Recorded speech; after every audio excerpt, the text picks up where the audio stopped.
कोई भी योजना, चाहे लाडली बहना योजना हो, चाहे वो लाडली लक्ष्मी योजना हो, जैसी योजना है वो सब निरंतर चलेगी। और जो जो कहा है माननीय मुख्यमंत्री जी ने उसका पूरा पालन, जो भी ये चाहे डीए का है तो समय समय पर हम बिल्कुल फुलफिल कर रहे हैं, तो अभी भी करेंगे।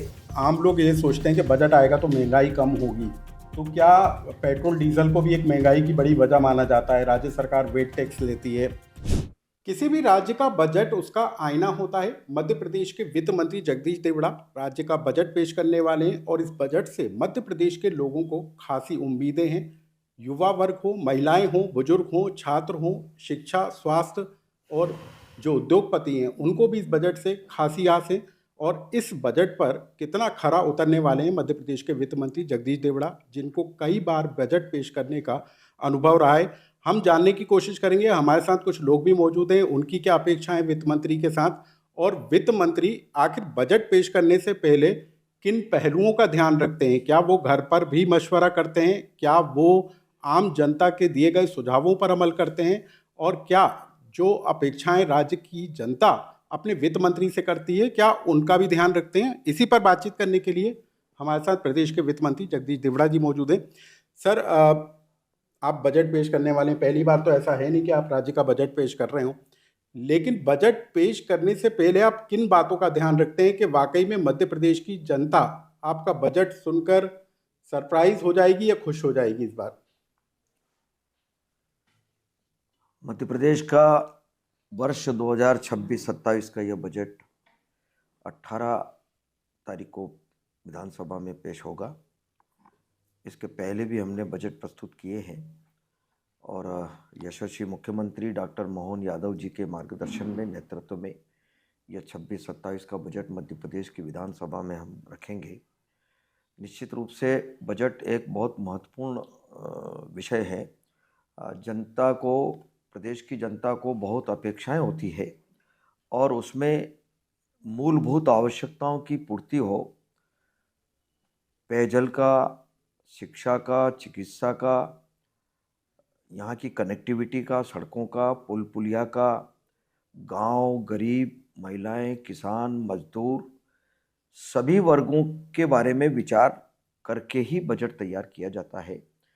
सर, यदि हम बात कहें तो पिछली बार का जो बजट था, क्या आपको लगता है कि वो बजट अपेक्षाओं पर खरा उतरा? और उन बजट से, पिछले जो बजट आपने पेश किए होंगे, उन बजट में कुछ चीज़ छूट गई थी जो इस बार शामिल होगी? पिछला बजट आपको पता होगा, वित्तीय वर्ष 25-26 का जो बजट हमने पेश किया था वो 4,21,000 करोड़ का बजट हमने प्रस्तुत किया था। और हमारे यशस्वी मुख्यमंत्री डॉक्टर मोहन यादव जी का दृढ़ संकल्प है, उन्होंने अपनी इच्छा शक्ति भी व्यक्त की है कि पूरे 5 वर्षों में, आने वाले और वर्षों में भी हम इस बजट को 5 साल में दुगना करेंगे।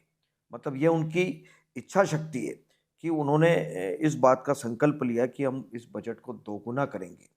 और विशेष तौर से 2047 विकसित भारत, जो यशस्वी प्रधानमंत्री नरेंद्र मोदी जी का जो संकल्प है कि आने वाले वर्षों में 25 साल बाद 2047 में जब हमारा देश आज़ादी के 100 वर्ष पूरे करेगा, तो ये 25 सालों का जो रोड मैप प्रधानमंत्री जी ने बनाया है कि आने वाला भारत हमारा कैसा हो, उसको दृष्टिगत रखते हुए हमने भी जो बजट हम भी अब प्रस्तुत करेंगे, तो उन 2047 के संकल्प को, प्रधानमंत्री जी के संकल्प को ध्यान में रखते हुए भी हम बातें उसमें सम्मिलित तो सर, करेंगे।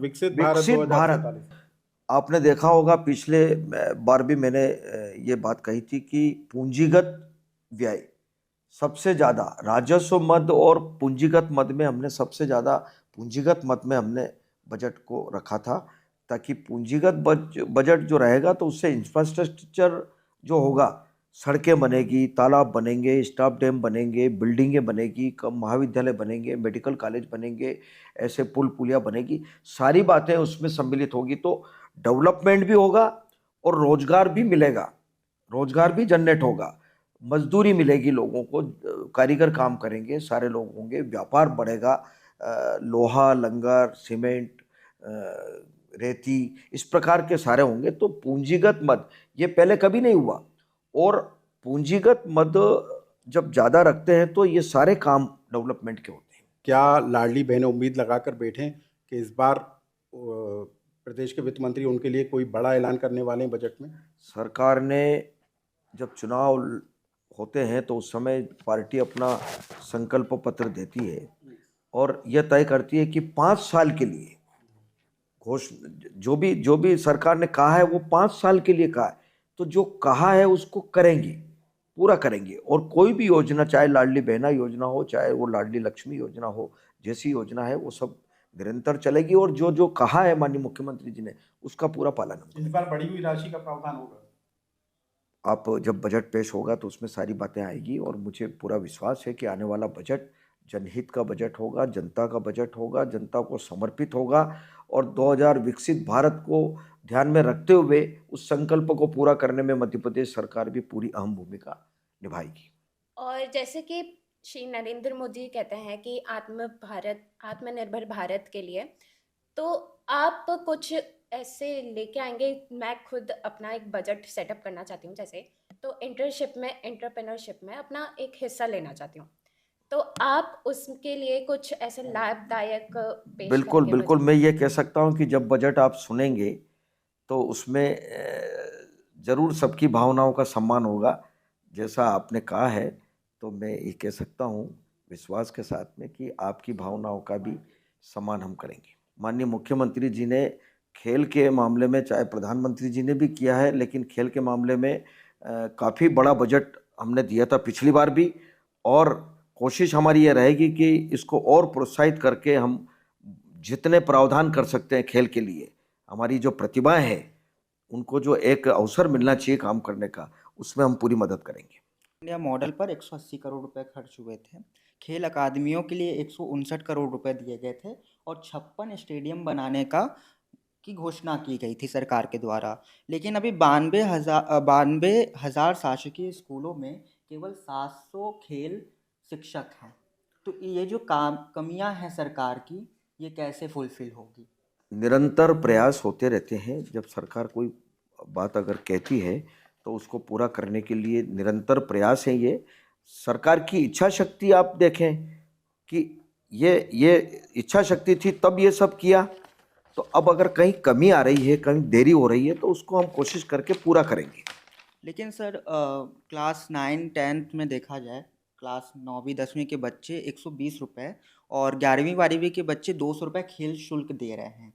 और उसके बाद अगर इतनी डिफरेंस हैं कि टीचर्स नहीं हैं और फैसिलिटीज़ नहीं है स्कूलों में, तो गवर्नमेंट कैसे इस चीज़ को मतलब आगे देख रही है कि हम फुलफिल कर इन पाएँ? सारी कमियों को पूरा करने का हर संभव प्रयास करेंगे। पूरी सरकार इस मामले में बहुत गंभीर है और विशेष तौर से हमारे नौजवानों के लिए, युवाओं के लिए, हमारी जो बहनें पढ़ती है, बालिकाएं वगैरह, उसके लिए अधिक से अधिक प्रोत्साहन देने के लिए उनके लिए हम काम करेंगे।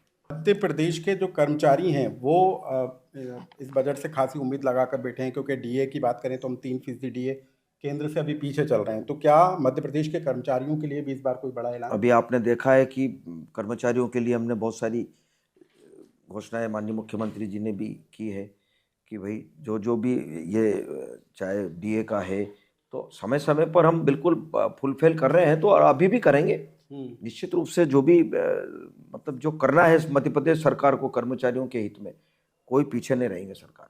सर आखिरी के कुछ सवाल हैं। एक तो विपक्ष लगातार सवाल उठा रहा है, आपने पहले कहा कि 5 साल का हमारा घोषणा पत्र था, जो बिंदु थे वो 5 साल के लिए हैं, लेकिन विपक्ष बार बार सवाल इसी बात को लेकर उठा रहा है कि किसानों को गेहूं, धान, सोयाबीन का समर्थन मूल्य जो बीजेपी ने अपने घोषणा पत्र में ऐलान किया था वो कब तक मिल पाएगा, और जो लाडली बहना है उसको 3,000 रुपये की राशि कब तक मिल पाएगी?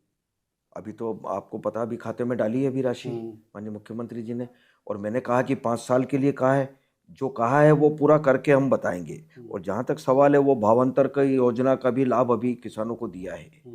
किसान सम्मान निधि मध्य प्रदेश सरकार की ओर से जा रही है, केंद्र सरकार की ओर से किसान सम्मान निधि जा रही है।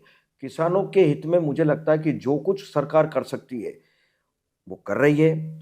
अभी भी अगर कहीं फसलों का भी ओलावृष्टि की उससे अभी हुआ तो माननीय मुख्यमंत्री जी ने तत्काल सर्वे करवाने का निर्देश दिए, सर्वे हो रहा है। और जहाँ जहाँ जब जब संकट आया है किसानों के ऊपर, भारतीय जनता पार्टी की सरकार और हमारे मुख्यमंत्री उनके साथ खड़े रहे।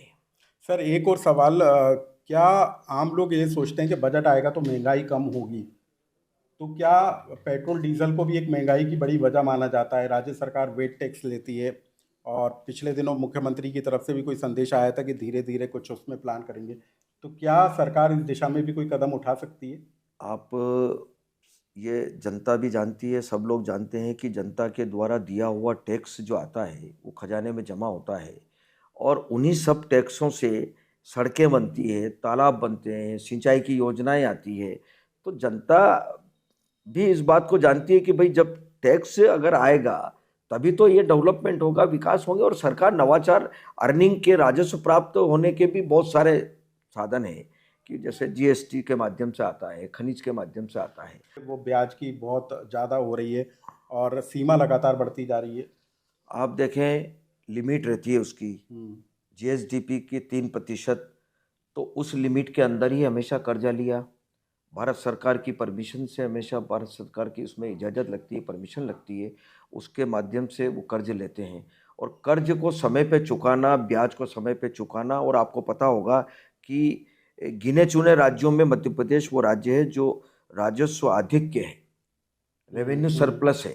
रेवेन्यू सरप्लस का मतलब जो सरकार की जितनी आमदनी है उस आमदनी में से ही ये सारे वेतन भत्ते, पेंशन वगैरह सब हम लोग देते हैं यहाँ से, सरकार के माध्यम से, और उसी में ब्याज चुकाने का काम करते हैं। तो रेवेन्यू सरप्लस सब राज्य नहीं है, गिने चुने राज्यों में मध्य प्रदेश है। तो ये सरकार के लिए वित्तीय प्रबंधन का एक बड़ा उदाहरण आपके सामने है। इसलिए मुझे लगता है कि सरकार में कोई कमी नहीं आएगी, योजनाएं जितनी चल रही है वो सब चलेगी। और आने वाला बजट है वो जनता का बजट होगा, जनता के लिए बजट होगा, सभी वर्गों को स्पर्श करता हुआ बजट होगा, सर्वस्पर्शी ये बजट होगा। और विकसित भारत को ध्यान में रखते हुए माननीय प्रधानमंत्री जी के संकल्प को पूरा करने में यशस्वी मुख्यमंत्री डॉक्टर मोहन यादव जी की सरकार हर संभव कदम से कदम मिला के चलेगी और आने वाले बजट में भी उसका पूरा ध्यान रखेगी। सर सिंहस्थ के लिए भी इसमें ऐलान होगा? अब सिंहस्थ के लिए चल ही रहे काम। मुझे लगता है बहुत तेज गति से माननीय मुख्यमंत्री जी, चूंकि उज्जैन पर तो विशेष वहाँ के तो वो रहने वाले हैं, इसलिए निश्चित रूप से मुझे लगता है कि पूरे देश विदेश के सारे बड़ी संख्या में लोग श्रद्धालु आएंगे, तो उसकी पूरी चिंता करते हैं। हमने माननीय प्रधानमंत्री जी से, वित्त मंत्री भारत सरकार की निर्मला सीतारमन जी से भी हमने अनुरोध किया था कि सिंहस्थ के लिए करें, तो वो प्रबंध मुझे लगता है केंद्र सरकार भी चिंता करके करेगी। सर आप हर बार जब बजट पेश करना जाते हैं तो सूटकेस लेकर आपके फोटो आते हैं। इस बार तो पूरी कैबिनेट भी ई कैबिनेट हो गई है, टैबलेट के जरिए अब आप इस बार बजट बस तो अब की बार उस ई कैबिनेट के माध्यम से बजट पढ़ेंगे और उसी माध्यम से सारे लोग सुनेंगे। और मुझे लगता है कि जनता में भी उत्साह है कि भाई मध्य प्रदेश सरकार का बजट आएगा तो ये जनता का बजट होगा। क्या सर वित्त मंत्री अपने परिवार में भी सलाह लेते हैं? आपके परिवार से कोई ऐसा सुझाव आया सर कि कभी बजट कुछ इस तरीके से बनाए कि महिलाएं खुश हो जाएं? यदि आपकी घर से बिल्कुल महिलाओं के बारे में जरूर बात होती है कि भाई महिलाओं का विशेष बजट में ध्यान रखना चाहिए।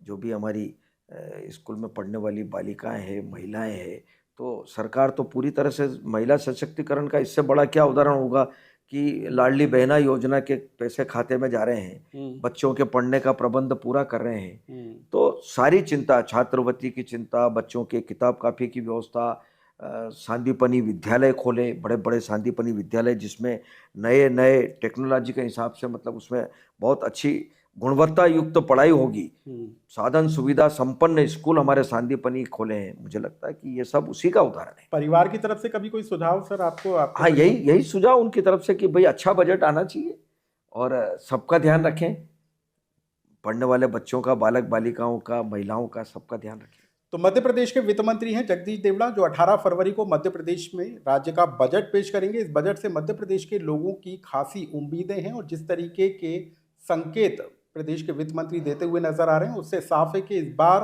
बजट जो है सर्वस्पर्शी होगा, सब लोगों के लिए होगा। लेकिन क्या वित्त मंत्री इस बजट में वाकई में कोई सरप्राइज भी देते हुए नजर आएंगे, इसके लिए अब हमको 18 फरवरी तक इंतजार करना होगा। लोकमत के लिए भोपाल से अनुराग श्रीवास्तव।